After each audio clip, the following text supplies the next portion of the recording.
وغياب الوعي وتشتت العقول والناس بين القيل والقال، وفي ناس مش عارفة هتعمل ايه وتسأل لو الانتخابات اتعملت في الوضع الحالي هل هتشارك ولا مش هتشارك؟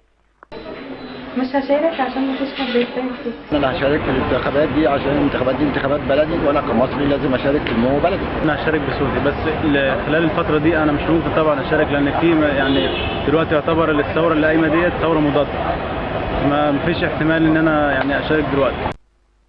لو اتعملت دلوقتي في الوضع ده مش هشارك فيها، لان مفيش قوه سياسيه اساسا تنافس.